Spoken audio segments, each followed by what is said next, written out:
Shady.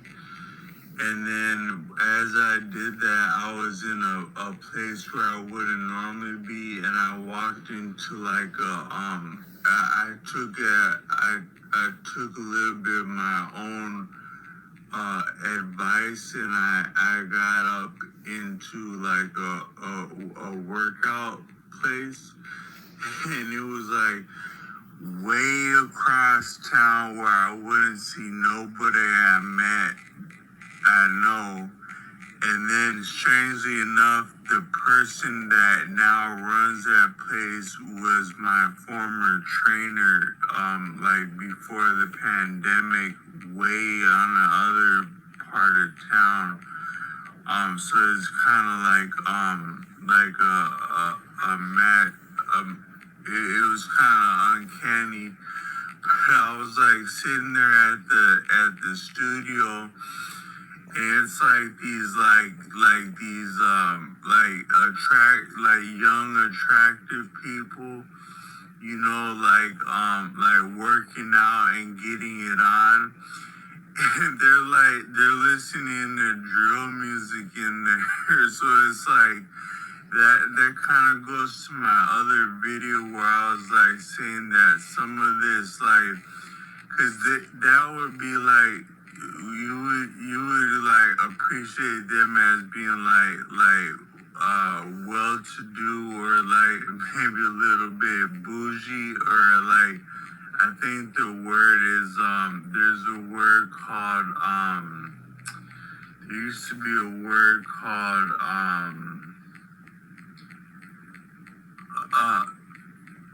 not it's not uppity, but it's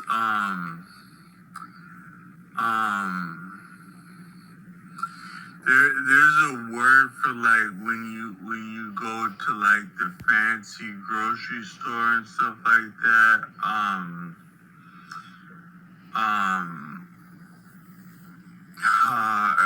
gonna try to think of it by the end of this video, but that it was like those kind of people, like they got their life together, they're doing well, they're doing their thing, and they're young, sexy, and they look like that, and they feel like that, and they're listening to drill music like, yeah, I'm about to slide up there. Yeah, and I got that fool right there. Yeah. And then they're like, yup. And they're working out. They're like, yup, that's that stuff. So I'm like, what? How bigger of a dork could I feel like than to walk around thinking that I'm on some cool time, or like I'm on some G stuff, and then like the little old ladies, the little old sexy things are in there, and they probably already know more drill music than I do. So it's just to show you that we're in a mousetrap. But I wanted to say, like, that's actually a little bit deeper than you might think, because it does kind of go to where it's like, I said in the other video that a lot of this, like, this heinous stuff that's going on with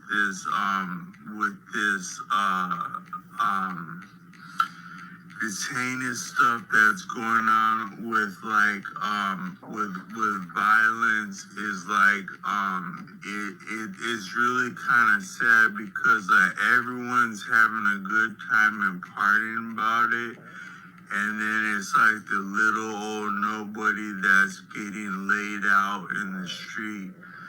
And you know, I was thinking, like, I did that other video about like who is the real GOAT, who's the real badass.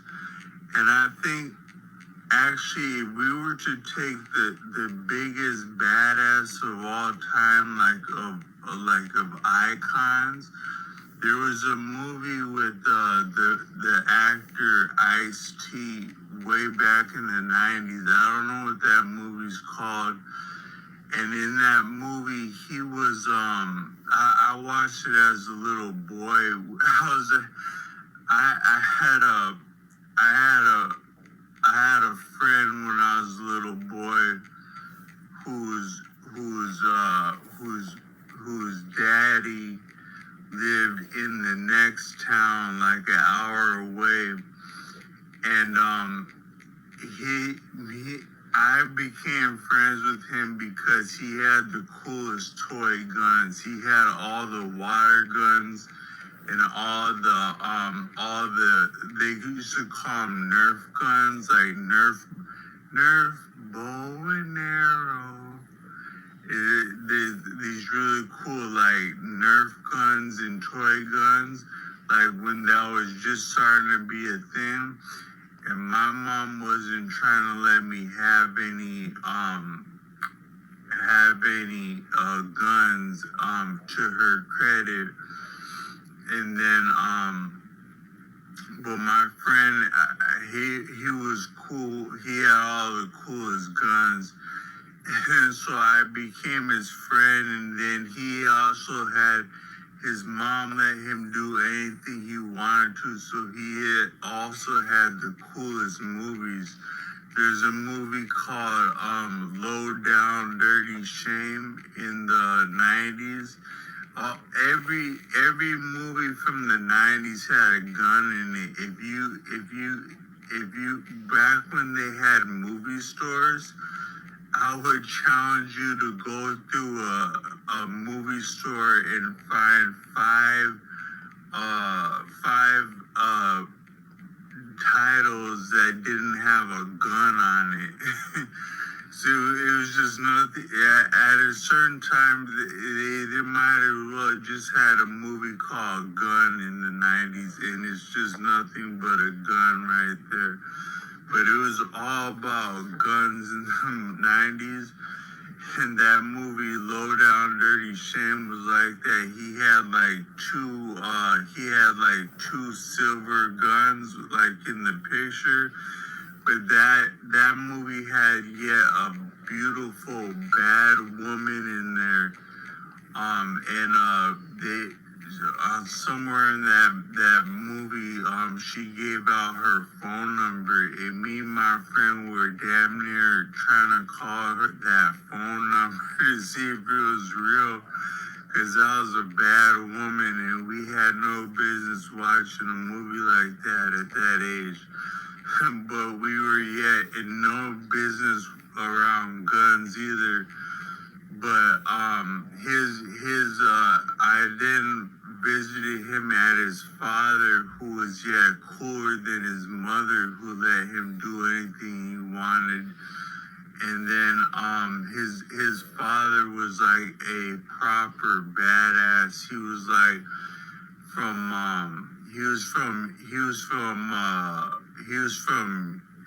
Germany. He was like from one of the Slavic countries in Europe. And then so he had like skill working on cars, imported cars. So like your Mercedes and stuff like that. So he had his own high-end auto store in the Southwest where we were. So he had like all the. I can only imagine what kind of friends he had and clientele he had. But he was all about guns, like the real guns, and he had this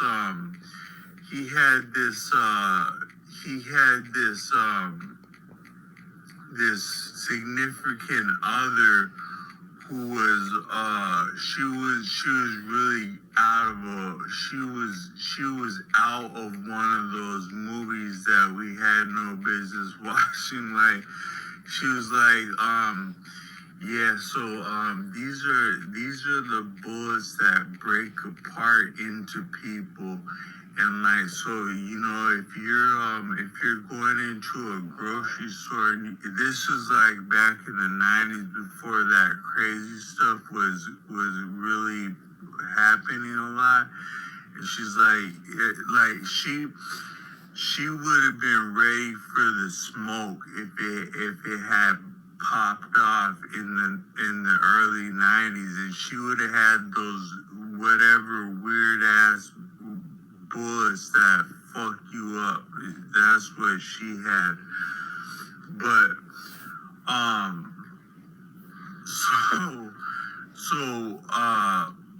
my friend was I forgot where I was going with that, but my friend had the cool toy guns, and yet when we went there, they were yet all about guns. When like that family was like if you were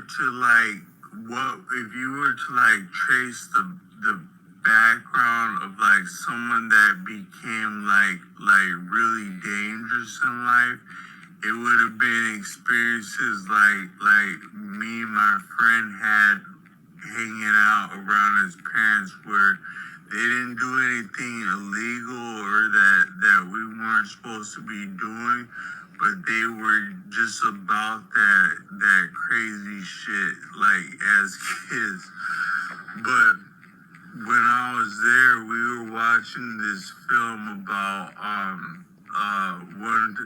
I got to watch all the coolest movies when I was there, like especially Cheech and Chong.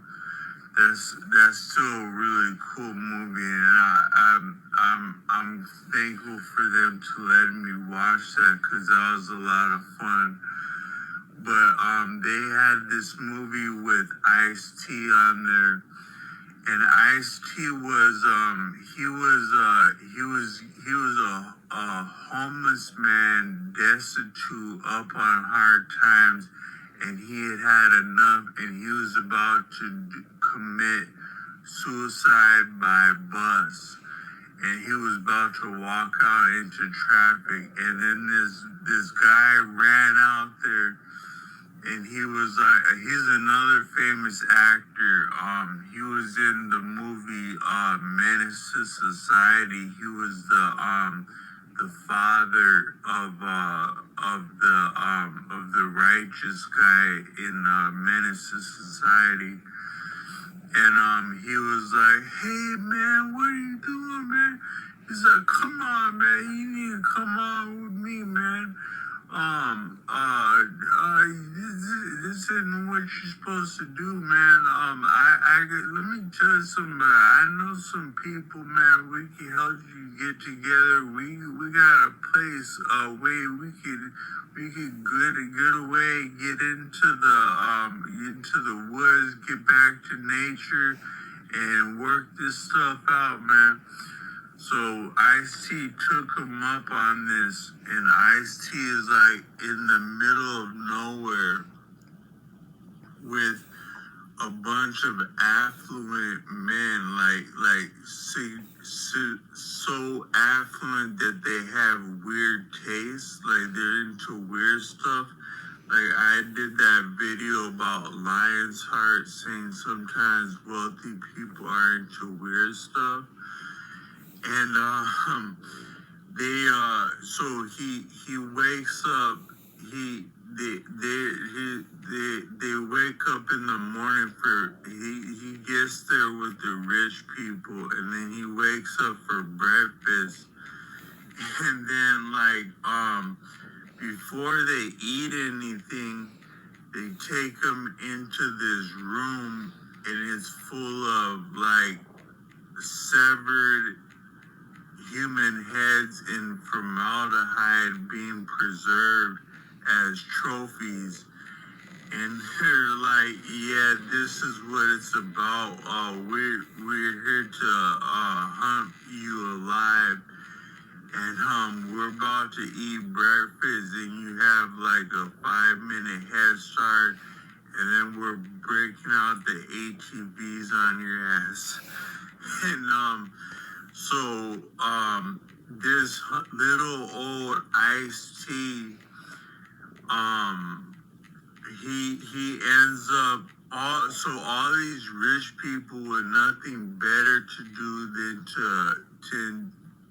to brutalize and murder him and preserve him as a trophy, are have yet put him on his heels, and he yet finds a way to survive in the wilderness. And they have like his it's just like it's so you can't make that stuff up without making that stuff up.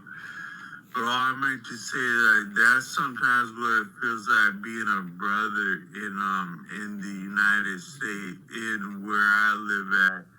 It's like you got everyone, they're going hog wild, they're having a party, they're at the bars, they're at the clubs, you're listening to that crazy shit, and then you're minding your little old business, and then you're the very one likely to get fucked up in all this crazy shit, and you didn't have nothing to do with nothing, and you're just like that Ice-T getting hunted by all this rich, affluent, crazy shit that's on your ass.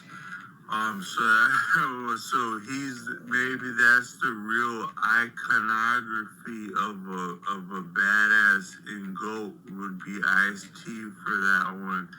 And Ice-T is also a smooth talker, so I'd say smooth talking might be one of your higher GOAT tiers.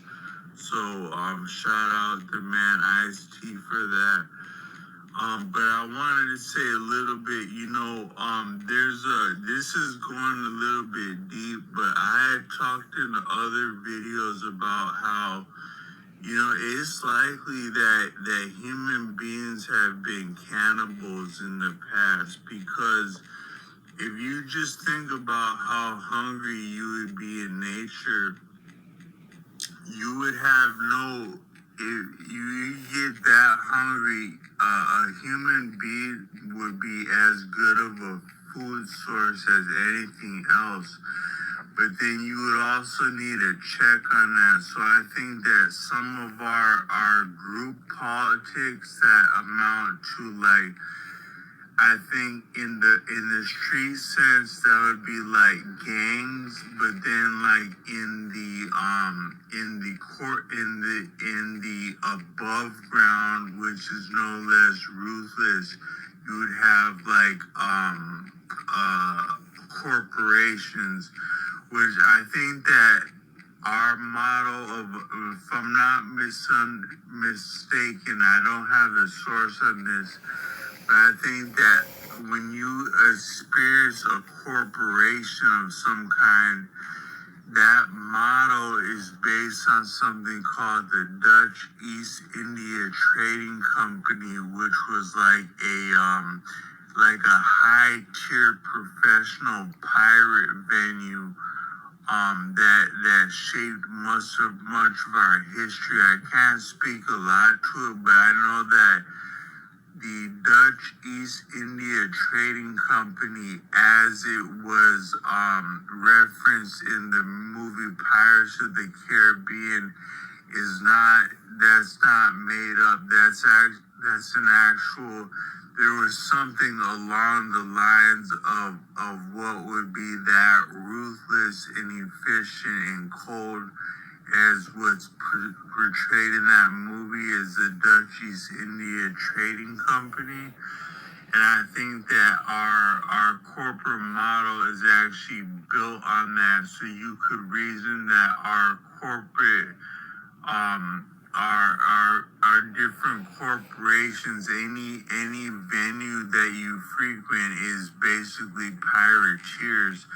And that's actually how they talk about you when you're not there. Like when they talk about your income that they have designs on, when they talk about your business, when you're trying to pull up there as the building's about to close, like I mentioned in another video, I think it was that desiccated heart about the way that you experience someone's attitude if you call right up as the business is closing and the leverage is not there anymore. So they may yet be open on Google as it says, but for their intents and purposes, they've shut things down because they're getting ready to close down. And that's when you really feel, it's when you really understand the piracy and how it is to be about pirates. I've worked in different uh, uh, different box chain companies doing different stuff that's like serving food and whatnot. And that's the way that I didn't get down like that. It kind of felt like that when people would call late, but I didn't get down like that. But that's actually the way it goes when people are talking like the people that are making your food and whatnot. That there is really like banter among pirates, and they probably have about as much feeling for you as a customer as a pirate would. And then you have the that's the above ground, so they're still like they're still for whatever reason they have to appear legitimate. So they make up the rules as they go, and they switch the rules as they go enough to pass themselves off as legitimate, but yet they're not essentially different than what would be beneath ground. And beneath ground is maybe just a higher tier of that, where the rules change. When you go beneath the ground, you have things that are more severe, but you also have just a different a set of rules for it's a different ball game, but it's the same ball game, and it's actually a function of the above ground, where it's serving that you could say that they probably serve the same purpose. If you fucked around and you had like some people like above board, like your high ranking people in your best of the best in your area, and you fucked up and they knew you fucked up, and but they couldn't get you with above ground means. I would be so bold as to say they can probably get you, they can probably take care of you beneath the ground, without anything. They have different rules for different baseball fields, is what I'm saying. So it's all the same thing. So you listen to like a lot of music, and it's like, yeah, man, this and that, and this and that, and then fuck the cops, man, and then but they're not really different because they're enforcing the mores. A lot of I've said in another video that a lot of like your rebel types, even criminals, they can be as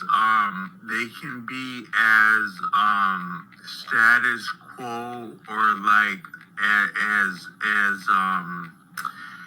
they can be as what's the word for it? They can be as conservative as they can be, sometimes more conservative, because like what did you say? You said what? But you had said that before. It's like look at that goofy fool. Like I'm talking like a criminal. Like look at that goofy fool saying this and that. Like because it's conservative.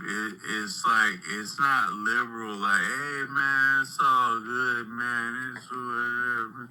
It's like nah man. You said what? You said what fool?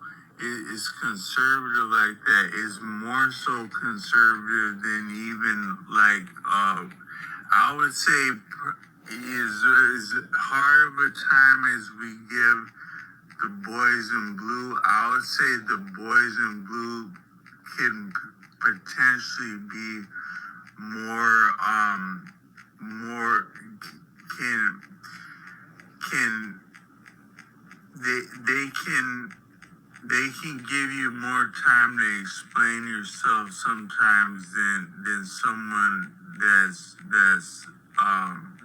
calling a criminal. So what I meant to say is that a criminal and a police officer, the only difference is who you answer to. But it's still the same thing. It's another version. It's the above ground and the below ground.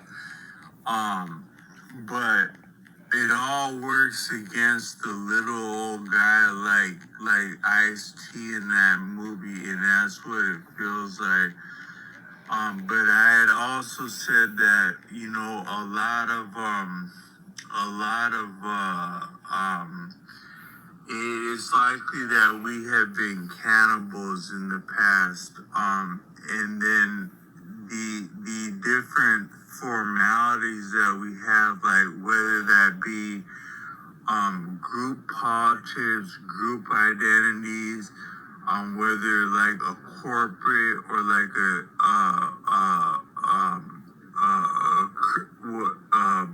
below like a different type of group, or like even like a lot of our political structure and our different what we call civilized.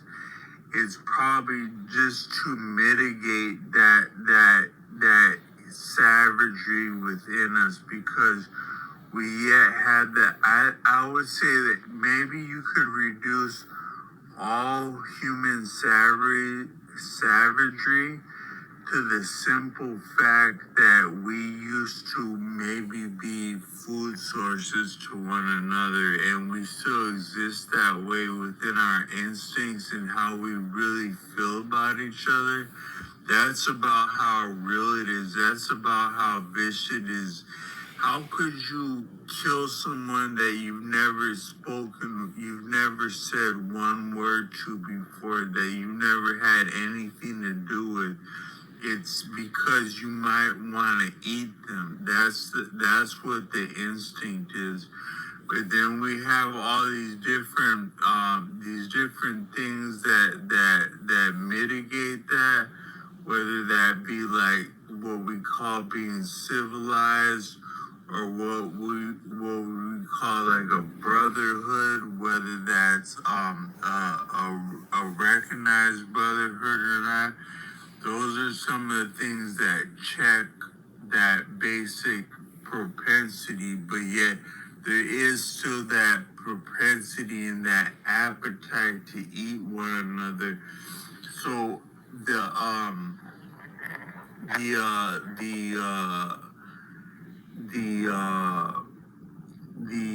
the eminent scholar, one of the greatest scholars that I've come across like a handful of really excellent scholars, and one of them is Dr. Wesley Muhammad.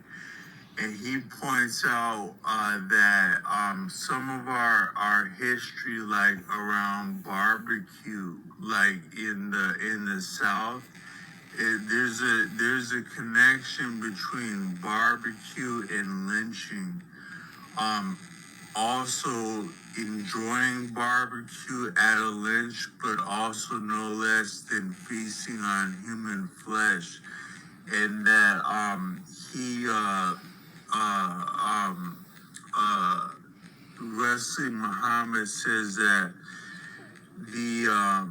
a human being has a destiny. Your body has a destiny, and there are timelines for coming into and out of existence that are within the broader cycles. And if you interrupt that, there's a lot that is released when you are managed to confiscate or steal someone of their actual cycle of life. So you're 30 years old, you're in perfect health, and your ass is dead right now. That releases a lot of energy it is profound, and we're so sophisticated now with the matrix apparatus that we can somehow harness that untimely death, that energy, as attention, as currency in different, very sophisticated ways. You never underestimate how many ways a bloodsucker can use your blood. Never underestimate how many ways a vampire can use your essence. And it's the same thing with slaying one another, in that it is related to lynching, and it is related to barbecue. So when you're when you walk up in that studio, that workout studio, and they're listening, yeah, I'm on my trap shit. I'm about to slide on that fool. That crazy stuff like that, and these are what is that word? There's a word for